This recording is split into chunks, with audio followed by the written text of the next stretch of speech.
आजच्या काळात माणूस धार्मिक तर खूप झाला आहे, पण तो खरंच दयाळू झाला आहे का? मंदिरं वाढली, यात्रा वाढल्या, पूजा अर्चा वाढल्या, पण माणसाच्या मनात प्रेम वाढलं का? समर्थ रामदास स्वामी म्हणतात, ज्या भक्ताच्या मनात दया आहे, ज्याचे मन मवाळ आहे, ज्याच्या डोळ्यात करुणा आहे, ज्याच्या मनात राग आणि संतापाला जागाच नाही, आणि अशाच भक्ताला जगातील सर्वोत्तम दास म्हणावे असे ते सांगतात. मग खरा भक्त कोण? कट्ट धार्मिक माणूस की प्रेमाने सर्वांना आपले मानणारा माणूस, ज्याचे अंतःकरण अत्यंत सुंदर आहे? मनाच्या श्लोक 56 मध्ये समर्थ रामदास स्वामी आपल्याला तो कसा आहे हे सांगतायत.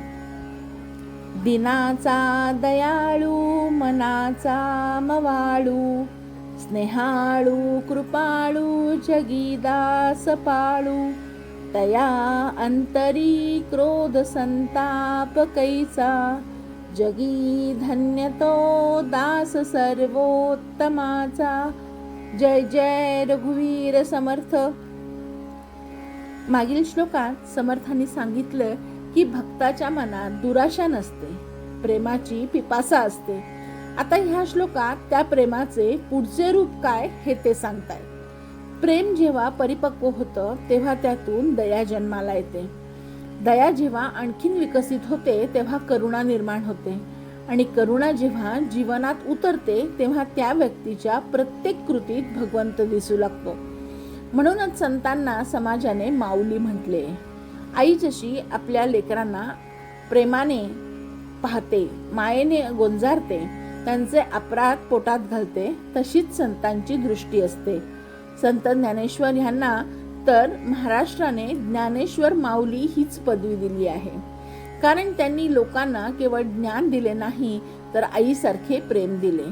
आजही सज्जनगड येथे दररोज म्हटले जाणारे भजन, सज्जनगड निवास माझे रामदास माऊली, हे समर्थांच्या ह्याच मातृत्व भावाची साक्ष देते. समर्थ म्हणतात, सर्वोत्तम भक्त हा दीनांचा दयाळू असतो.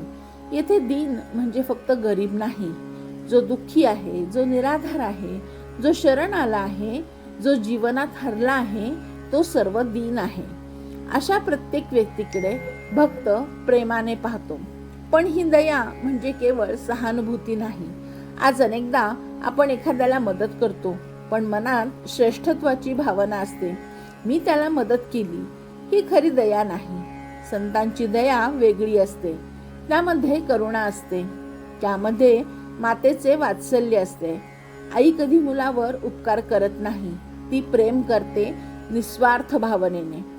तसाच संतांचा स्वभाव असतो. त्यांना कोणावर दया दाखवायची नसते, त्यांना त्या व्यक्तीचं दुःख दूर करायचं असतं. श्रीमद भागवत महापुराणामध्ये प्रल्हाद यांच्यावर स्वतःच्या वडिलांनी अमानुष अत्याचार केले, विष दिले, आगीत टाकले, डोंगरावरून ढकलले. पण भगवान नरसिंह प्रकट झाल्यावर प्रल्हादाने काय मागितले? माझ्या वडिलांनाही सद्गती द्या. म्हणजे त्यांनी त्यांचा कितीही छळ केला तरी सुद्धा त्याच्या मनामध्ये त्यांनी दयाच उत्पन्न झाली होती. मनाचा मवाळू, दया मनात आली की मन आपोआप मवाळ होते. मवाळ म्हणजे कमकुवत नव्हे, मवाळ म्हणजे शांत, स्थिर, समजूतदार. कोणी चुकले तर त्याला संपवण्याची भाषा फक्त भक्त करत नाही, तो विचारही करतो. आज हा का चुकला? उद्या माझ्याकडूनही चूक होऊ शकते. आज आपण इतरांच्या दोषांवर पटकन बोट ठेवतो, परंतु भक्ताचा विचार वेगळा असतो. तो स्वतःला विचारतो.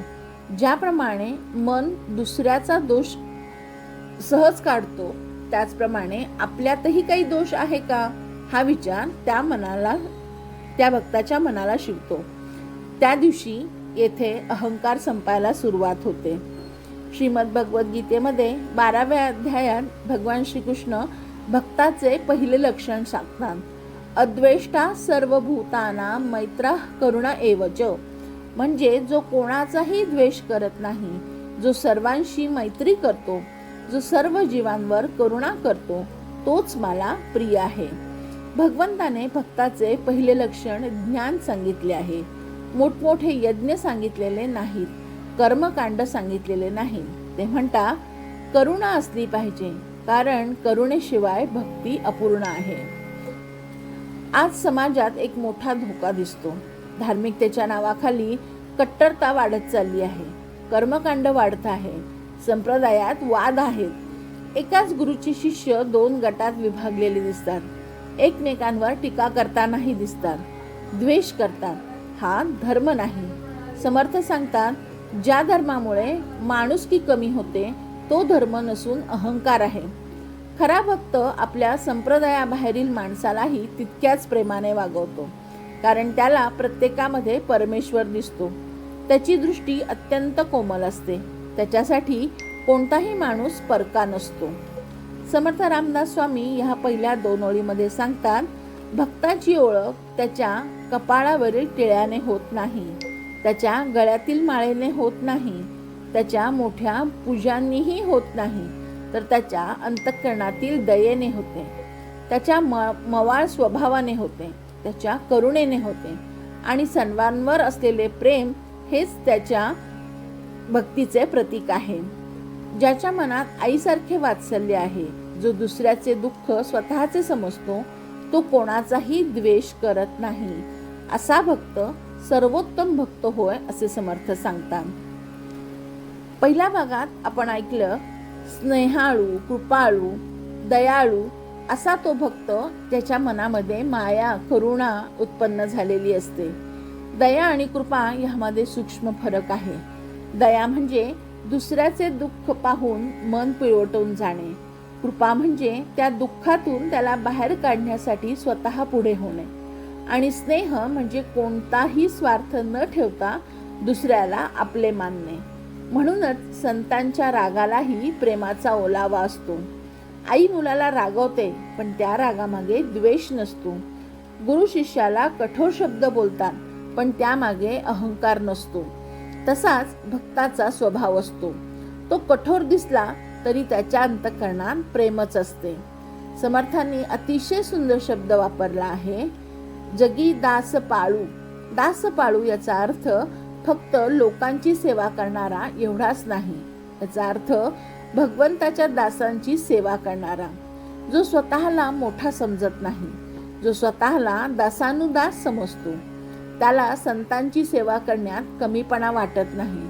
भक्तांची चप्पल उचलण्यात, त्यांना पाणी देण्यात, त्यांचे पाय धुण्यात, त्यांची सेवा करताना त्याच्या अहंकाराला कुठेही धक्का लागत नाही किंवा त्याचा अहंकार उफाळून येत नाही. म्हणूनच संतांनी सेवा ही अहंकार नष्ट करण्याचे सर्वात मोठे साधन सांगितलेले आहे. संत तुकाराम महाराजांच्या जीवनात हा भाव स्पष्ट दिसतो. अनेक संकटे आली, व्यवसाय बुडाला, दुष्काळ पडला, घरची परिस्थिती अत्यंत कठीण झाली, परंतु भगवान विठ्ठलाचे दर्शन झाल्यानंतर त्यांच्या मुखातून शब्द बाहेर पडले, तुका म्हणे आता उरलो उपकारा पुरता. याचा अर्थ आता हे जीवन माझ्यासाठी राहिलेले नाही, हे जीवन समाजाच्या सेवेसाठी आहे. त्यानंतर जे काही त्यांच्या जवळ असे, अन्न, धान्य, वस्त्र, ते गरजू लोकांना देत असत. कोणी भुकेला आला तर रिकाम्या हाताने कधी पाठवत नसत. कधी कधी इतकी उदारता होत असे की स्वतःच्या घरात काही उरतही नसे. यामुळे त्यांच्या पत्नी आवलीबाईंना राग येत असे. त्या कधी कधी कठोर शब्दही बोलत असत, पण तुकाराम महाराजांच्या चेहऱ्यावर राग कधीच दिसत नसे, कारण त्यांचे मन विठ्ठलाच्या प्रेमाने भरले होते. जिथे प्रेम भरलेले असते तिथे संताप टिकत नाही. आज अनेकदा दयेचा चुकीचा अर्थ समजला जातो. दया म्हणजे प्रत्येक गोष्टीला होकार देणे असे नाही. दया म्हणजे दुष्ट प्रवृत्तीला खतपाणी घालणे असेही नाही. तर दया म्हणजे अन्याय सहन करणे नाही. तुकाराम महाराज म्हणतात, दया तिचे नाव भूतांचे पालन आणिक निर्दालन कंटकाचे. हा अत्यंत महत्वाचा विचार आहे. ज्या प्रवृत्ती समाजाचे कल्याण करतात त्याचे पालन करणे म्हणजे दया, आणि ज्या प्रवृत्ती समाजाला नष्ट करतात त्यांचा नाश करणे ही देखील दयाच. भगवान श्रीरामांनी रावणाचा वध केला, भगवान श्रीकृष्णाने कंसाचा वध केला, भगवान नरसिंहांनी हिरण्यकश्यपूचा वध केला. हा क्रोध नव्हता, ही धर्मरक्षणासाठी केलेली करुणाच होती. म्हणून भक्त दयाळू असतो. परंतु तो दुबळा नसतो. तया अंतरी क्रोध संताप कैचा. समर्थ विचारतात, ज्याच्या मनात एवढं प्रेम भरलं आहे, ज्याच्या हृदयात करुणा आहे, ज्याला सर्व जीवनामध्ये परमेश्वरच दिसतो, त्याच्या मनात राग येणार तरी कुठून? क्रोधाचे मूळ काय? अहंकार. माझा अपमान झाला, माझं ऐकलं नाही, माझे नुकसान झाले, जोपर्यंत मी आहे तोपर्यंत राग आहे. पण ज्या भक्तांचा मीच संपला आहे त्याचा रागही संपला. हे विश्वची माझे घर, असं तुकाराम महाराज म्हणतात. ही अवस्था आली की प्रत्येक जीव आपलाच वाटतो. कोणावर राग कसा धरणार? स्वतःवर समर्थही म्हणतात, रागे भरावे कोणासी, आपणच ब्रह्म एक तैसी. जेव्हा सर्वत्र एकच परमात्मा दिसतो तेव्हा द्वेषाला जागाच उरत नाही. समर्थ पुढे म्हणतात, हे संपूर्ण विश्व नियमाने चालते. सूर्य रोज उगवतो, नद्या वाहतात, ऋतू बदलतात, पक्षी घरटी बांधतात, मुंगी ही शिस्तीत चालते. निसर्गातील प्रत्येक गोष्ट नियमबद्ध आहे. मग बुद्धी असलेला माणूसच नियमाशिवाय का जगावा? म्हणूनच जगी होई जे धन्य त्या राम नामे, क्रिया भक्ती उपासना नित्य नेमे. भक्ती कधीतरी करण्याची गोष्ट नाही, ती रोजची साधना आहे. रामनाम, सेवा, स्वाध्याय, प्रार्थना आणि सदाचार हे जीवनाचे नित्य नियम झाले पाहिजे. उदासीनता तत्वसार आहे, सदा सर्वदा मोकळी वृत्ती राहे. उदासीनता म्हणजे निराश होणे नाही. उदासीनता म्हणजे संसारात राहूनही संसाराच्या मोहात न अडकणे. कर्तव्य करायचे पण त्याच्या फळाला चिटकून राहायचे नाही. लोक स्तुती करतील, निंदा करतील, यश येईल, अपयश येईल, पण मन राममनाशी जोडलेले असेल हेच खरे. हीच खरी उदासीनता. समर्थ रामदास स्वामी या श्लोकातून सांगतात, भक्तीची खरी परीक्षा मंदिरात होत नाही, ती माणसामध्ये वावरताना होते. तुमच्या मनात दया आहे का? तुमच्या वागण्यात प्रेम आहे का? तुमच्या शब्दात करुणा आहे का? दुसऱ्याचे दुःख पाहून तुमचे मन हेलावते का? आणि अन्यायासमोर उभे राहण्याचे धैर्य तुमच्यात आहे का? जर ह्या प्रश्नांची उत्तरे होय असतील तर समजावे की समर्थांनी सांगितलेल्या सर्वोत्तम भक्ताच्या मार्गावर आपण चालत आहोत. दयेने मन मवाळ होते. मवाळ मनातून प्रेम जन्माला येते आणि प्रेमातून सेवा घडते. सेवेतून अहंकार नष्ट होतो आणि अहंकार नष्ट झाला की क्रोध संताप आपोआप नाहीसा होतो. अशा भक्तालाच समर्थ रामदास स्वामी म्हणतात, जगी धन्य तो दास सर्वोत्तमाचा. जय जय रघुवीर समर्थ. ह्या श्लोकाचा अर्थ मला जसा जमला तसा मी सांगण्याचा प्रयत्न केला आहे. यात जर काही त्रुटी असेल तर क्षमस्व. ह्या श्लोकाप्रमाणेच आपल्याला इतरही श्लोकांचे जर अर्थ जाणून घ्यायचे असतील तर कृपया माझ्या चॅनलला सबस्क्राईब करा. धन्यवाद.